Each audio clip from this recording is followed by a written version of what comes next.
Bloomberg Audio Studios.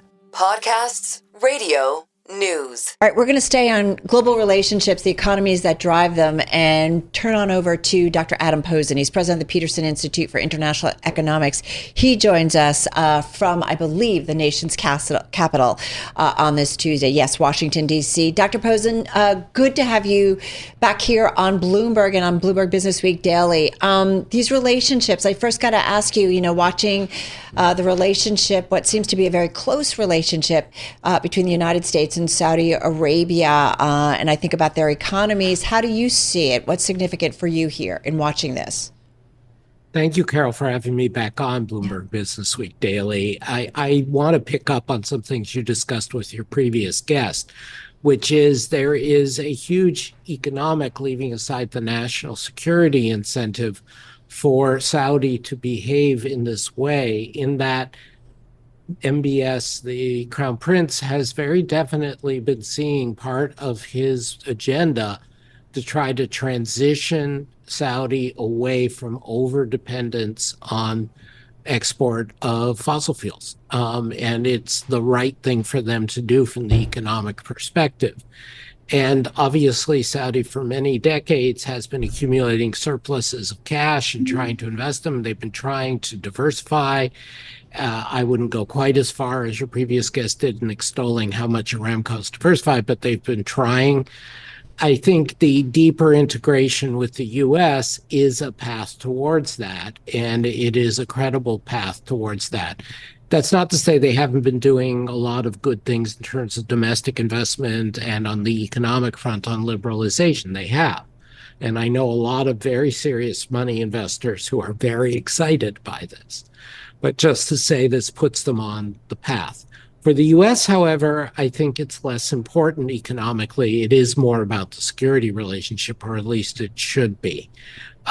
There's never been a shortage of people willing to invest in the U.S., or at least with the exception of a few years in the late 70s and early 80s, not since 1900.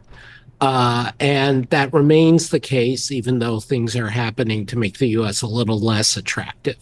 So for the U.S., I think there has to be more of the security diplomatic conditionality. Just simply getting Saudi investment in the U.S. is not that big a gain. What type of conditionality, especially in exchange for F-35 state-of-the-art jets?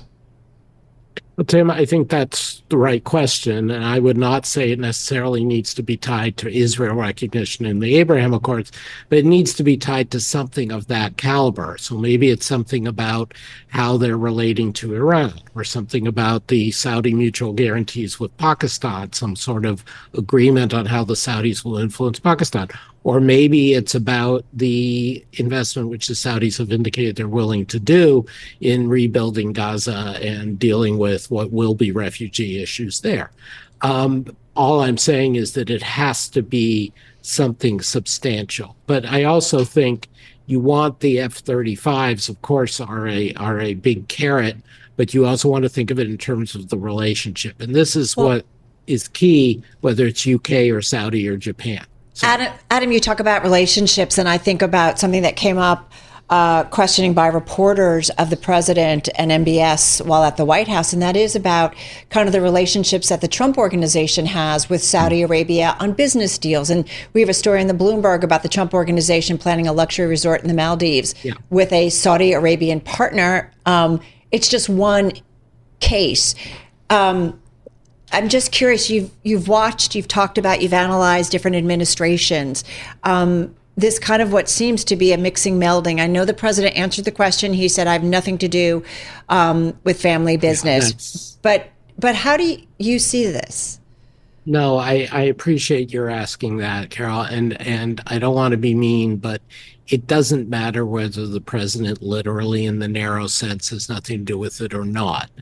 We had laws, and more importantly, we had norms, and we had expectations from the press, from the public, from the markets, that the U.S. did not deal in family enrichment when you're in public office, let alone when you're the president. Some of your viewers might remember the old John Adams miniseries in which John Adams alienated both his daughter and his son-in-law, or one of his sons and his son-in-law, because he wouldn't advance them while he was in the White House.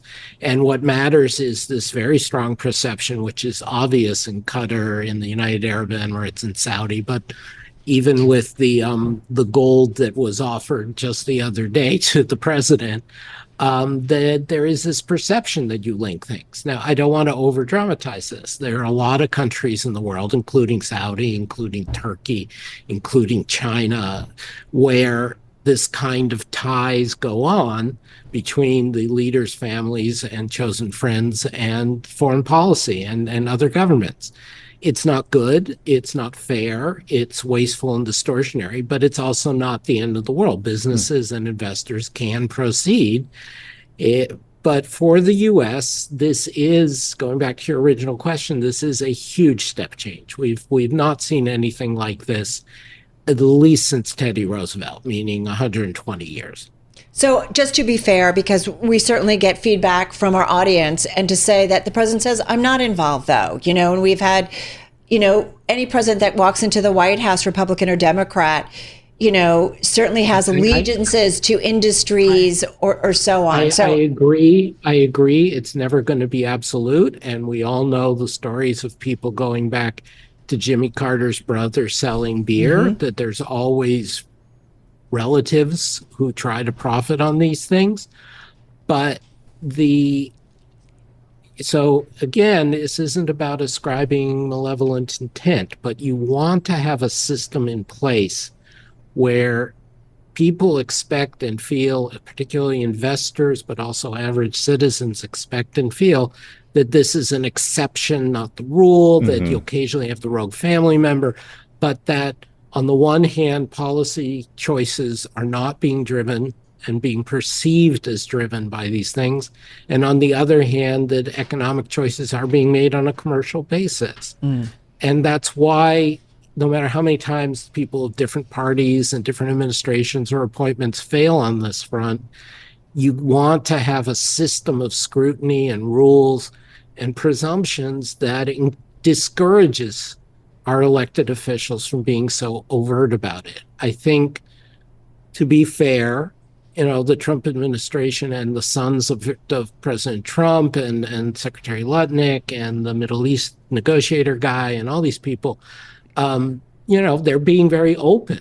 And I think that in one sense does matter, like they are with crypto. But in another sense, that doesn't solve the problem, because then the perception is still people are being favored, decisions are being made on a bad basis. You have to offer gold crowns or hotel deals to make things happen. And transparency doesn't necessarily negate actions, right? Yeah. Well said. Dr. Posen, you said it's not the end of the world if we're in a situation such as this, or in a society such as this. But it's not the end of the world. Yeah. But I'm wondering if there are potentially long-term economic repercussions that happen in societies that don't necessarily have the same rules in place. If we can look to history or modern history to get an understanding of what the implications of that could be in the U.S. in your view. Oh, I think they're enormous. I think then, because it's the U.S., which, as I've argued, Tim, has been the linchpin of the rules-based, law-based system of economies since World War II, it has repercussions around the world, because it means the U.S. is not only enforcing the norms against this kind of corruption or perceived corruption or tied political choice-making. It means that the U.S. is setting an example that you can get away with it, and other people should get away with it. And it breaks down the regimes and the operating principles we have to deter these things. So when I say it's not the end of the world, I don't mean to suggest it's not very harmful. It will reduce the returns on capital. It will reduce the ability of average people and normal businesses to get access to opportunities. It will divide the world. It will increase instability in investment markets. It will waste public money. It's bad in a lot of ways. I'm just merely want to be very clear that though it's unusual for the U.S. in the last 100 plus years to behave this way, in our long ago history and in other countries around the world, this has taken place. And that there have been much smaller, much less overt examples of this by previous U.S. administrations. Well, and just thinking about all you've just said, Dr. Posen, and then kind of squaring that with the recent government shutdown and the domestic issues that kind of came to the forefront, the 1 in 8 Americans who are on some kind of food assistance or food stamps, the amount of Americans that are just struggling to put food on their table, a roof over their head.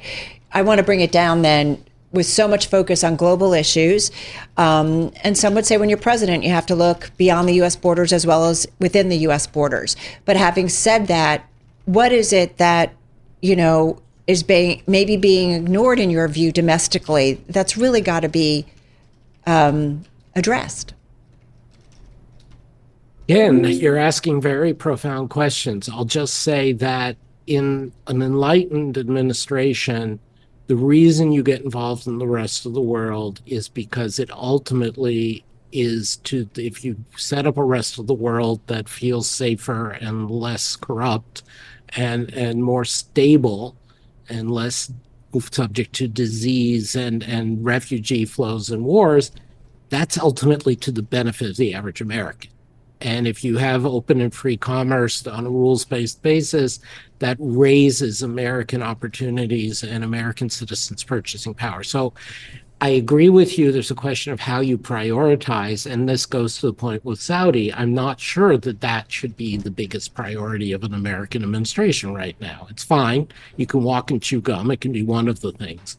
So when you say what's in the domestic front, I think the removal of healthcare support, subsidies and access to Medicaid and to all these Obamacare-related things is going to materially affect the health and well-being of millions of human beings in the U.S. And that is bad economically, but it's bad in human terms.